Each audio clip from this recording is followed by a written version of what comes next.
Work out. Good morning. It is another fine day. Back to work day. Had a week off. Whole company got the week off last week for sort of an extended Independence Day slash just everybody did a great job, take the week off kind of thing, which is pretty cool. Pretty cool, especially they was paid time off for the all the hourly employees. So you gotta recognize when Big Corp does something nice.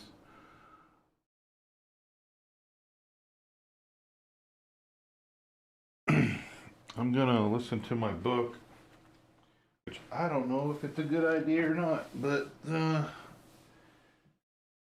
mean for y'all, for the viewer, I don't know if it's a good idea. I guess it depends on if you've ever heard or read The Invisible Man. Maybe, I don't know. Is it a book people read over and over? Oh, my dog is having trouble. All right. This is not good. Gonna have to go to a BRB. Sorry about that.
Okay, I'm back. Sorry about the delay.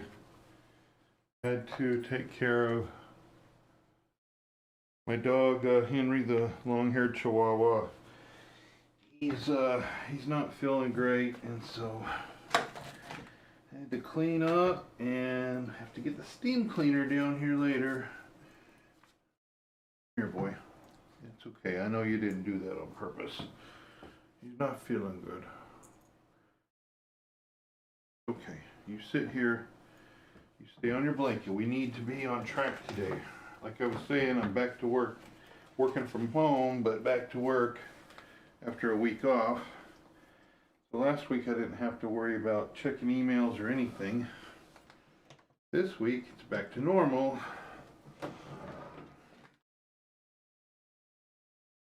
See, what's the stream time? 7 minutes and a few seconds. Plus I set the timer.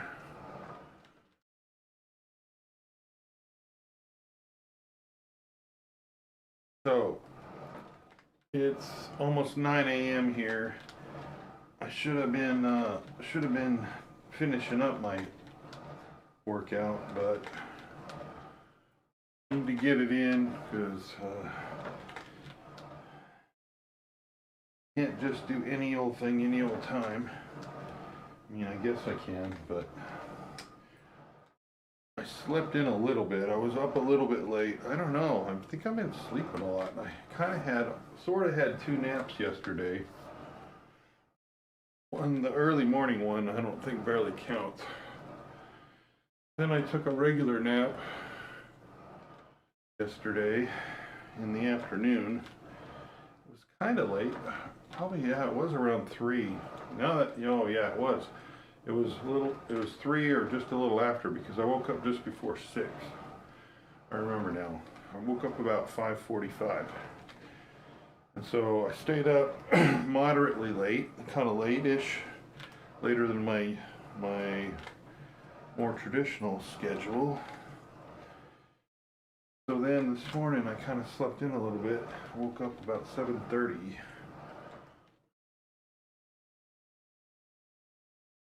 Anyways, now it's 9 a.m. And I don't have the music going because I'm going to listen to the book. So I'm going to get the book started. And we'll listen to The Invisible Man as read by the Amazon device instead of me talking. Dogs stay behaving. I don't think that's the right way to say that. Alexa, read The Invisible Man from Kindle. Resuming The Invisible Man, Amazon Classics Edition.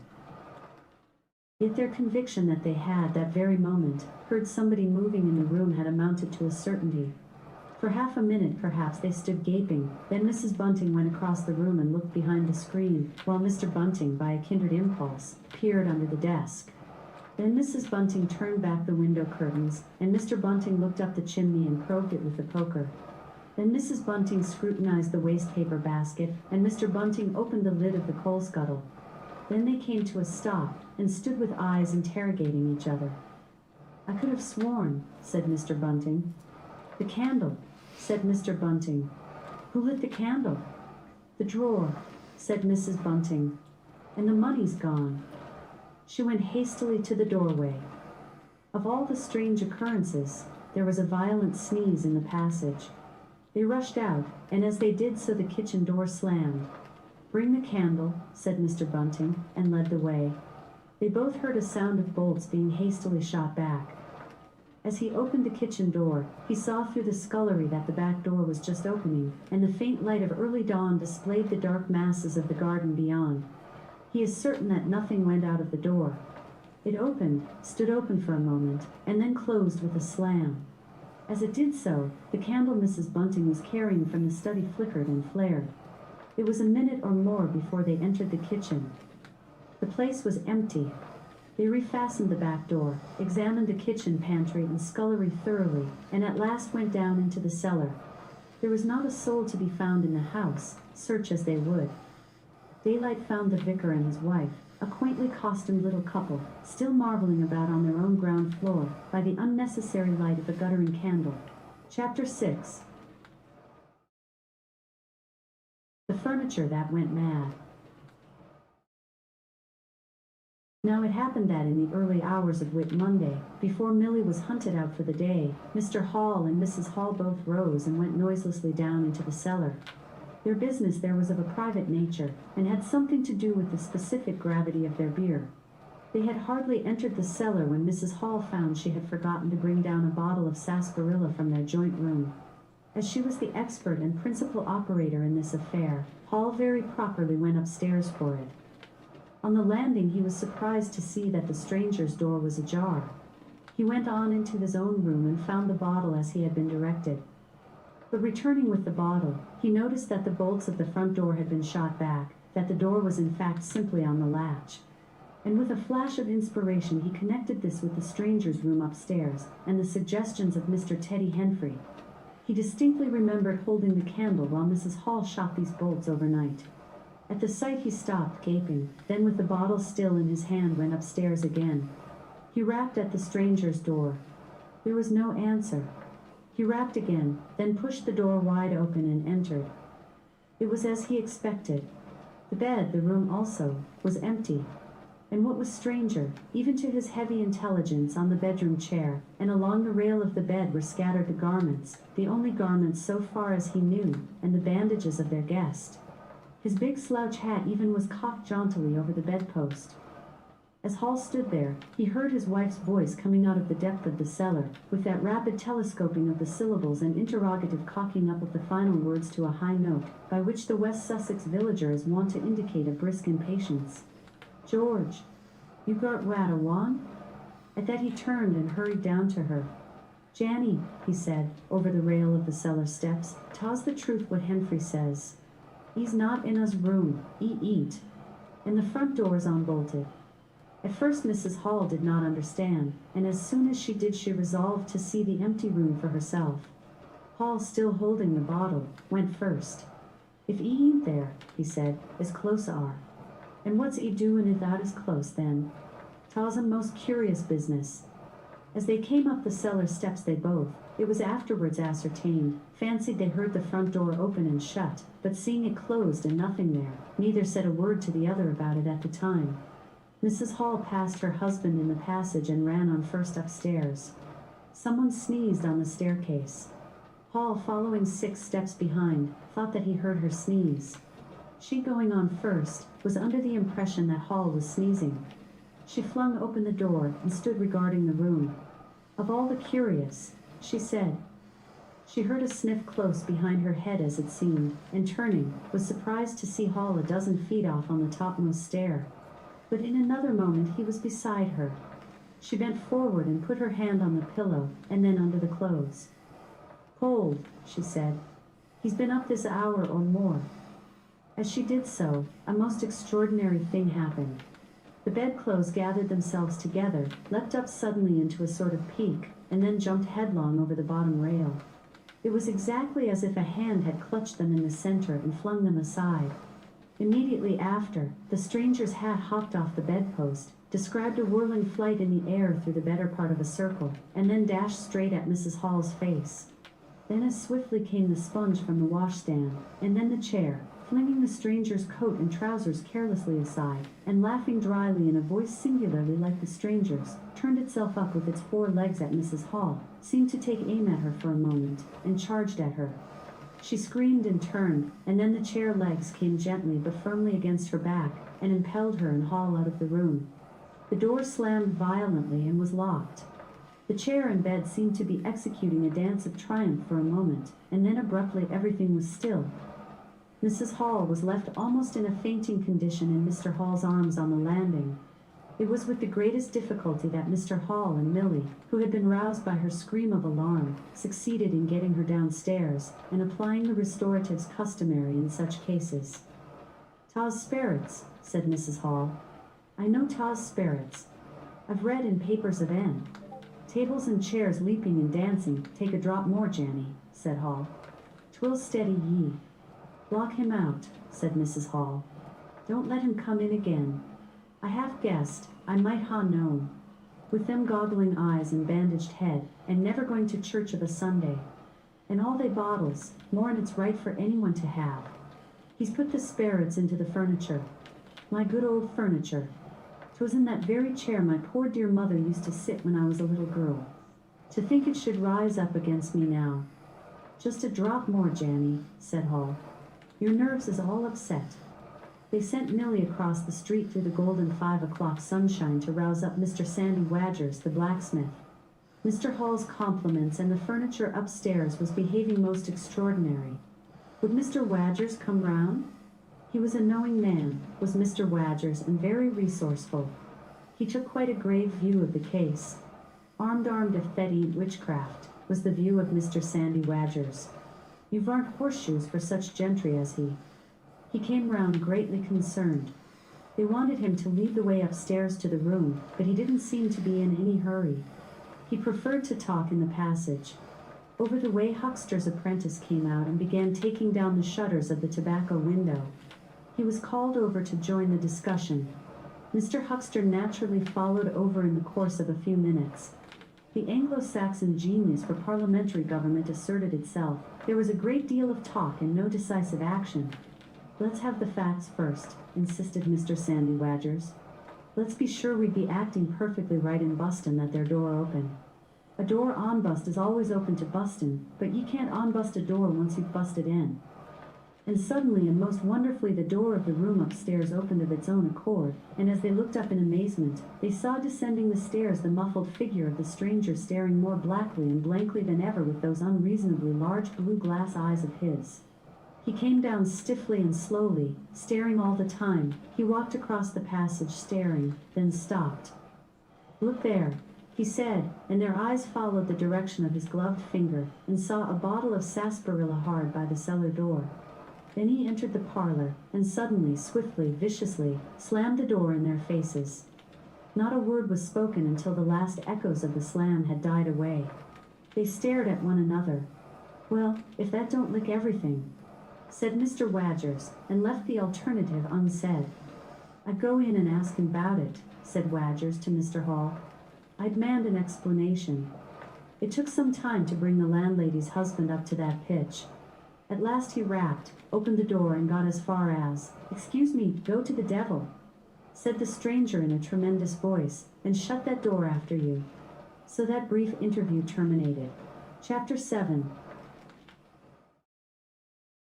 The unveiling of the stranger. The stranger went into the little parlor of the Coach and Horses about 5:30 in the morning, and there he remained until near midday, the blinds down, the door shut, and none after Hall's repulse venturing near him. All that time he must have fasted. Thrice he rang his bell, the third time furiously and continuously, but no one answered him. Him and his go to the devil indeed, said Mrs. Hall. Presently came an imperfect rumor of the burglary at the vicarage, and two were put together. Hall, assisted by Wadgers, went off to find Mr. Shuckleforth, the magistrate, and take his advice. No one ventured upstairs. How the stranger occupied himself is unknown.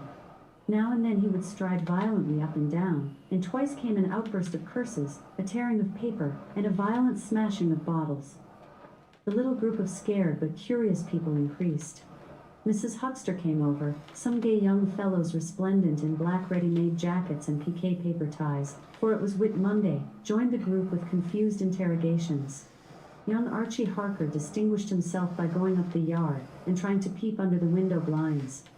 He could see nothing, but gave reason for supposing that he did, and others of the Iping youth presently joined him.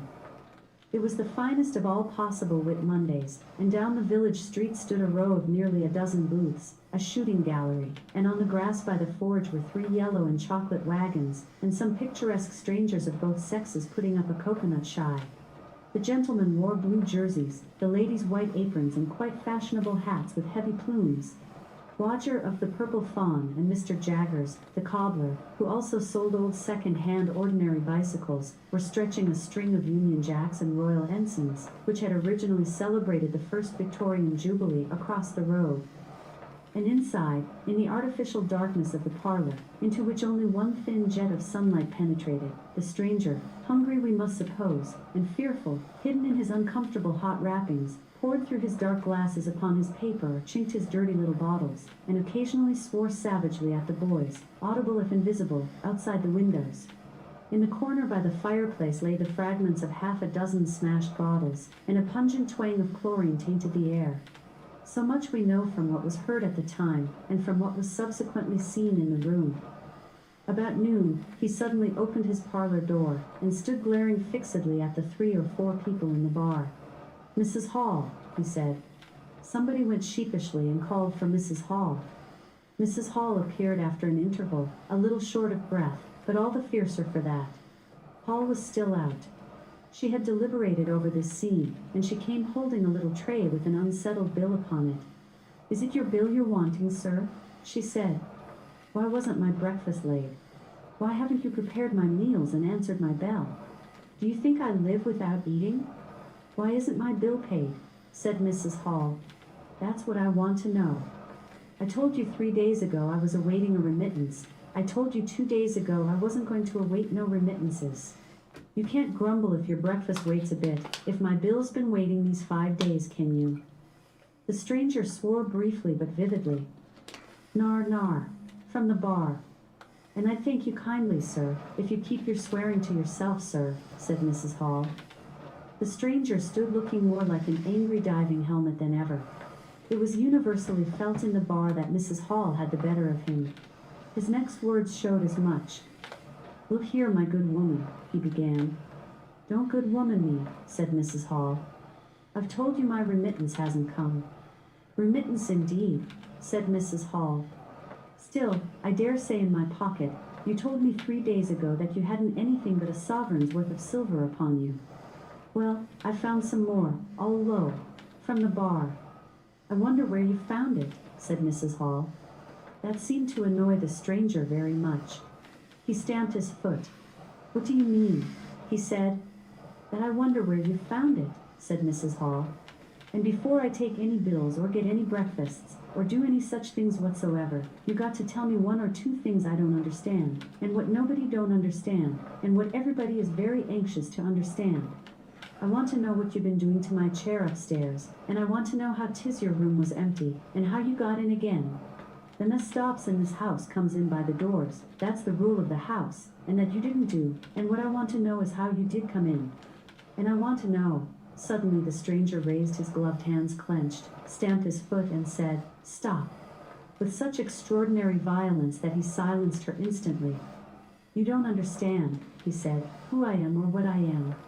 I'll show you. By heaven, I'll show you." Then he put his open palm over his face and withdrew it. The center of his face became a black cavity. "Here," he said. He stepped forward and handed Mrs. Hall something which she, staring at his metamorphosed face, accepted automatically. Then, when she saw what it was, she screamed loudly, dropped it, and staggered back.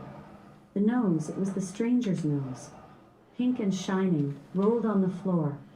Then he removed his spectacles, and everyone in the bar gasped. He took off his hat, and with a violent gesture tore at his whiskers and bandages. For a moment they resisted him. A flash of horrible anticipation passed through the bar. "Oh my God," said someone. Then off they came. It was worse than anything. Mrs. Hall, standing open-mouthed and horror-struck, shrieked at what she saw, and made for the door of the house. Everyone began to move. They were prepared for scars, disfigurements, tangible horrors, but nothing. The bandages and false hair flew across the passage into the bar, making a hobbledehoy jump to avoid them. Everyone tumbled on everyone else down the steps. For the man who stood there shouting some incoherent explanation was a solid gesticulating figure up to the coat collar of him, and then nothingness, no visible thing at all. People down the village heard shouts and shrieks, and looking up the street saw the coach and horses violently firing out its humanity. They saw Mrs. Hall fall down, and Mr. Teddy Henfrey jump to avoid tumbling over her, and then they heard the frightful screams of Millie, who, emerging suddenly from the kitchen at the noise of the tumult, had come upon the headless stranger from behind. These increased suddenly. Forthwith everyone all down the street, the sweet stuff seller, coconut shy proprietor and his assistant, the swing man, little boys and girls, rustic dandies, smart wenches, smocked elders and aproned gypsies, began running towards the inn, and in a miraculously short space of time, a crowd of perhaps 40 people, and rapidly increasing, swayed and hooted and inquired and exclaimed and suggested, in front of Mrs. Hall's establishment. Everyone seemed eager to talk at once, and the result was Babel. A small group supported Mrs. Hall, who was picked up in a state of collapse. There was a conference, and the incredible evidence of a vociferous eyewitness. "Oh, Bogey, what's he been doing then? Ain't hurt the girl, as he? Run at N with a knife, I believe. No, Ed, I tell ye. I don't mean no manner of speaking. I mean marneth out at Ed. Nonsense. 'Tis some conjuring trick. Fetched off his wrapping, he did." In its struggles to see in through the open door, the crowd formed itself into a straggling wedge, with the more adventurous apex nearest the inn. He stood for a moment. I heard the gal scream, and he turned. I saw her skirts whisk, and he went after her. Didn't take 10 seconds.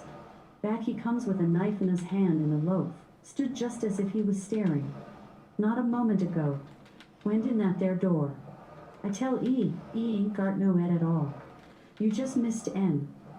There was a disturbance behind, and the speaker stopped to step aside for a little procession that was marching very resolutely towards the house. First Mr. Hall, very red and determined, then Mr. Bobby Jaffers, the village constable, and then the wary Mr. Wadgers. They had come now armed with a warrant.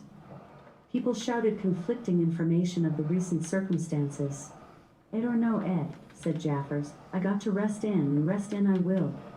Mr. Hall marched up the steps, marched straight to the door of the parlor and flung it open. "Constable," he said, "do your duty." Jaffers marched in. Hall next, Wadgers last. They saw in the dim light the headless figure facing them, with a gnawed crust of bread in one gloved hand and a chunk of cheese in the other. "That's him," said Hall. "What the devil's this?" Came in a tone of angry expostulation from above the collar of the figure. "You're a damned rum customer, mister," said Mr. Jaffers. "But Ed or no Ed, the warrant says body and duty's duty. Keep off," said the figure, starting back. Abruptly he whipped down the bread and cheese, and Mr. Hall just grasped the knife on the table in time to save it. Off came the stranger's left glove, and was slapped in Jaffers' face. In another moment Jaffers, cutting short some statement concerning a warrant, had gripped him by the handless wrist and caught his invisible throat. He got a sounding kick on the shin that made him shout, but he kept his grip. Hall sent the knife sliding along the table to Wadgers, who acted as goalkeeper for the offensive, so to speak, and then stepped forward as Jaffers and the stranger swayed and staggered towards him, clutching and hitting in. A chair stood in the way, and went aside with a crash as they came down together. "Hit the feet," said Jaffers between his teeth. Mr. Hall, endeavoring to act on instructions, received a sounding kick in the ribs that disposed of him for a moment, and Mr. Wadgers, seeing the decapitated stranger had rolled over and got the upper side of Jaffers, retreated towards the door, knife in hand, and so collided with Mr. Huckster and the Sidderbridge carter coming to the rescue of law and order. At the same moment down came 3 or 4 bottles from the chiffonier, and shot a web of pungency into the air of the room. "I'll surrender," cried the stranger, though he had Jaffers down, and in another moment he stood up panting, a strange figure, headless and handless, for he had pulled off his right glove now as well as his left. "It's no good," he said, as if sobbing for breath. It was the strangest thing in the world to hear that voice coming as if out of empty space, but the Sussex peasants are perhaps the most matter-of-fact people under the sun. Jaffers got up also and produced a pair of handcuffs. Then he stared. "I say," said Jaffers, brought up short by a dim realization of the incongruity of the whole business, "darn it. Can't use 'em as I can see." The stranger ran his arm down his waistcoat, and as if by a miracle the buttons to which his empty sleeve pointed became undone. Then he said something about his shin and stooped down. He seemed to be fumbling with his shoes and socks. "Why," said Huckster suddenly, "that's not a man at all. It's just empty clothes. Look, you can see down his collar and the linings of his clothes. I could put my arm," He extended his hand. It seemed to meet something in midair, and he drew it back with a sharp exclamation. "I wish you'd keep your fingers out of my eye," said the aerial voice, in a tone of savage expostulation. "The fact is, I'm all here, head, hands, legs, and all the rest of it, but it happens I'm invisible. It's a confounded nuisance, but I am. That's no reason why I should be poked to pieces by every stupid bumpkin and iping, is it?" The suit of clothes, now all unbuttoned and hanging loosely upon its unseen supports, stood up, arms akimbo. Several other of the men folks had now entered the room, so that it was closely crowded. "Invisible, eh?" said Huckster, ignoring the stranger's abuse. "Who ever heard the likes of that? It's strange, perhaps, but it's not a crime. Why am I assaulted by a policeman in this fashion?" "Ah, that's a different matter," said Jaffers. "No doubt you are a bit difficult to see in this light, but I got a warrant and it's all correct. What I'm after ain't no invisibility, it's burglary. There's a house been broke into and money took. Well, and circumstances certainly point stuff and nonsense," said the invisible man. "I hope so, sir, but I've got my instructions." "Well," said the stranger, I'll come, but no handcuffs." "It's the regular thing," said Jaffers. "No handcuffs," stipulated the stranger. "Pardon me," said Jaffers. Abruptly the figure sat down, and before anyone could realize what was being done, the slippers, socks, and trousers had been kicked off under the table. Then he sprang up again and flung off his coat. "Here, stop that," said Jaffers, suddenly realizing what was happening. He gripped at the waistcoat, it struggled, and the shirt slipped out of it and left it limp and empty in his hand. "Hold him," said Jaffers loudly. "Once he gets the things off, hold him," cried everyone, and there was a rush at the fluttering white shirt, which was now all that was visible of the stranger. The shirt sleeve planted a shrewd blow in Hall's face that stopped his open-armed advance and sent him backward into Old Toothsome the sexton, and in another moment the garment was lifted up and became convulsed and vacantly flapping about the arms, even as a shirt that is being thrust over a man's head. Jaffers clutched at it, and only helped to pull it off. He was struck in the mouth out of the air, and incontinently threw his truncheon and smote Teddy Henfrey savagely upon the crown of his head. "Look out," said everybody, fencing at random and hitting at nothing. "Hold him. Shut the door. Don't let him loose. I got something. Here he is." A perfect babel of noises they made. Everybody, it seemed, was being hit all at once, and Sandy Wadgers, knowing as ever and his wits sharpened by a frightful blow in the nose, reopened the door and led the rout. The others, following incontinently, were jammed for a moment in the corner by the doorway. The hitting continued.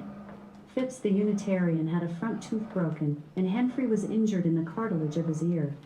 Jaffers was struck under the jaw, and turning, caught at something that intervened between him and Huckster in the melee, and prevented their coming together. He felt a muscular chest, and in another moment the whole mass of struggling, excited men shot out into the crowded hall.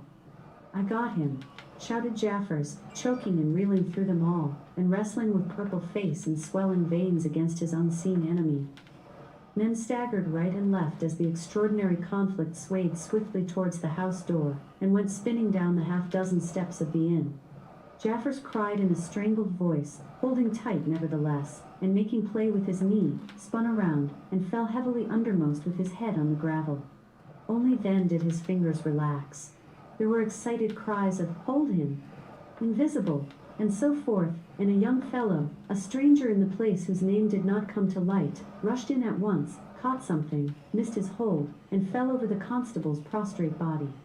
Halfway across the road a woman screamed as something pushed by her, a dog kicked apparently, yelped and ran howling into Huckster's yard, and with that the transit of the invisible man was accomplished. For a space people stood amazed and gesticulating, and then came panic, and scattered them abroad through the village, as a gust scatters dead leaves. But Jaffers lay quite still, face upward and knees bent, at the foot of the steps of the inn. Chapter 8.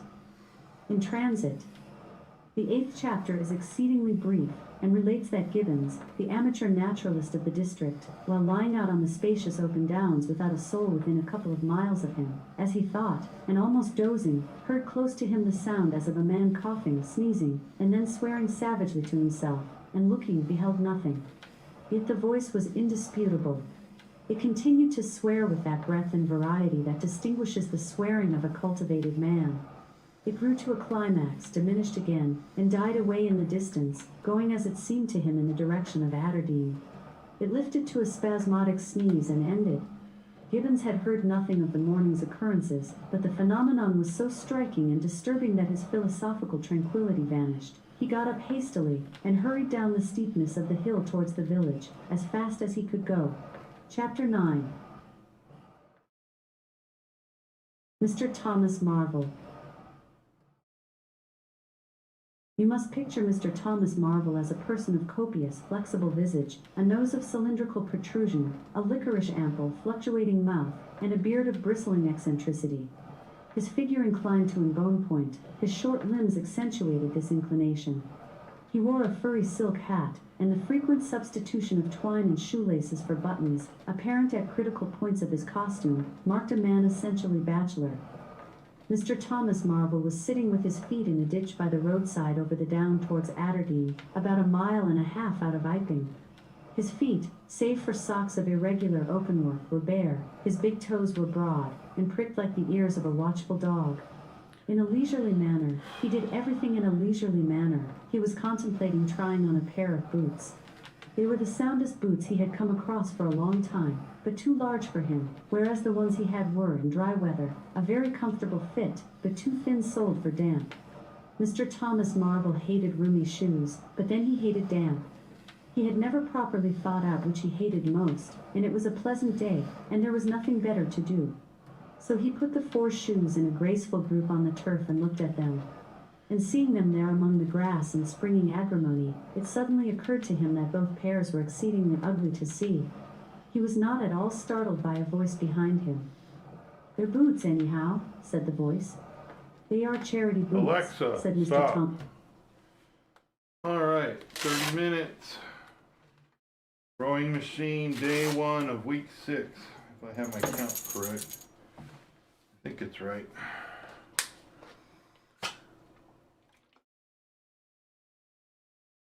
Come here, Buck. Good boy. Dog's back out again. You got a hork. You got the horks, the doggy horks. Cough, cough. Okay.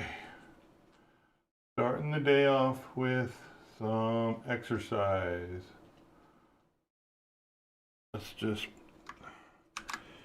do this in the chat for the VOD in case somebody is curious. Yeah, I still haven't fixed the link thing, have I? But you can search that if somebody's interested. I'm not promoting this item, not compensated, just some random person who bought it off the Amazon and is using it for fitness. Y'all have a great day. See you in the funny papers, as my dad used to say. Stream ending.